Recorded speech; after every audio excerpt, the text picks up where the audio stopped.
All right, so Apple brought out some really nice products this year, but their more recent stuff, the M1 Pro, M1 Max products, were particularly impressive. And ever since they've come out, I keep seeing this conversation pop up online of like Apple and gaming. Apple should get into gaming. Apple should make a gaming laptop or some kind of gaming hardware because they can do it now, right? Their new chips, powerful CPUs, really powerful GPUs, a lot of bandwidth, very energy efficient.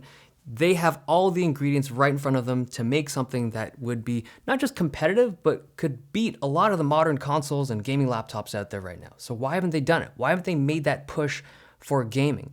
And I would love to see it, right? AAA gaming titles on Apple hardware would be super cool. But the more I looked into it and the more I saw what Apple's been doing over the past few years, it just feels like they're never gonna do it. I actually don't feel like Apple cares about that kind of gaming. So if you think about how they could theoretically get into that space right now, there's two possibilities, two big ones. Like number one, they could make a console-like product, right? Something like an Xbox or a PlayStation 5, or maybe even something that's like a Switch, akin to a Switch, something that is a console product that isn't an iPad or anything like that, right? It's something that's dedicated for gaming. Or number two, they could push for more AAA titles to be developed so that they would run on their new silicon. Now, I'm gonna start off with a talk about the whole idea of a console. So the concept of a modern day Apple console isn't new. And even last year, there were rumors that something like this might pop up.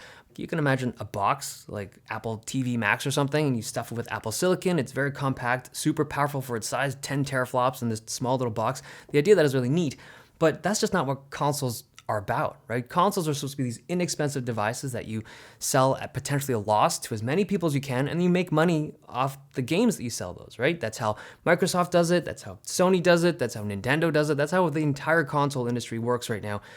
That's just not what Apple ever does. They like to sell you expensive hardware, and they like to sell it to you frequently, every year if you can, right? Not once every few years on a console cycle. No, man, that whole model is just so not what Apple does. I just don't see them ever doing something like that. They have like a dedicated gaming box. I just don't see them doing it. The second thing is the idea of Apple pulling in AAA developers to make games on their platform. And there are some technical obstacles, like you can't use standard APIs, you can't use DirectX, you can't use Vulkan, you have to use Metal if you want it to be like the best optimized for Apple stuff, but it's all doable, right? The problem is there's just no money here. There's such a small user base of people with MacBooks, especially MacBooks with powerful graphics cards to be able to play high-end games, because a tiny portion of the world uses this kind of hardware. So if you're a game developer, you're not looking at this. Like you're looking at Windows because that's where it is. Like if you think about Rocket League, a game that I loved, there was a time when they had a Mac OS build, or like a port that ran natively on Apple, on Mac OS, but then they killed it, right? There just wasn't enough of a user base to keep it active and to support that build, so they just got rid of it. And even something like Genshin Impact, that's a game that's built in Unity, and the devs can easily create a Mac OS build if they wanted to, even one that's native for M1, but they choose not to, right? They have one for iOS, for Android, for PS4, for Windows, but they don't have it for Mac OS because there's just no incentive for them to do it. There's the financial incentive ain't there. But where Apple excels at, and truly excels at, is in mobile gaming. Like they absolutely crush it there. So there was a report of Apple's gaming revenue from 2019, and it was supposedly higher than Microsoft, Sony, and Nintendo combined. It was something like $8.5 billion in profit, and it was all pulled from the App Store, right? That 30% cut that they take from all the sales that happen there, plus the Apple Arcade stuff. And we don't know how accurate those reports are, but one thing's for sure. They're making a good amount of bank from that App Store, and it's all done through phones and tablets. It has nothing to do with high-end hardware, has nothing to do with AAA game development. It's just like casual mobile games that's pulling in a ridiculous amount of money, which is like, it's cool for Apple, but the truth is I find it unfortunate, because if Apple wanted to, they could enter that AAA gaming world and they would do well in it, right? They have the resources, they have the money.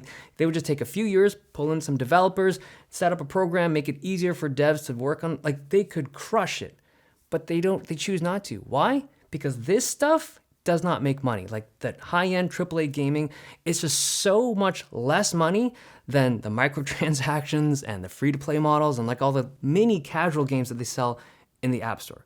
That stuff makes a ton of money, and it works really well for them. Apple's in one of the most profitable positions you can be in the gaming industry, possibly the most profitable position. And for them to shift around resources just so they can enter the mix and compete with this stuff, it's just, a lot of effort for not a lot of gain. So I think Apple looks at this stuff and they just do not care about this type of gaming. It's unfortunate because we're looking at their amazing hardware. We're like, they can do it. They could make something cool, but it just wouldn't make financial sense for them. Now, I do think that in the future, they're looking for the next thing, right? How can they get into a space where they are innovative, where they are leaders? And I think with like augmented reality or maybe the metaverse stuff in the future, maybe that's where they're going to go into. And I think signs lead that way, but that's way in the future. I think if we're looking at Apple's new hardware and we're hopeful for something to come out from it that's geared towards gamers, no, I don't think it's going to be a thing. Okay, hope you guys enjoyed this video. Thumbs if you liked it, subs if you loved it.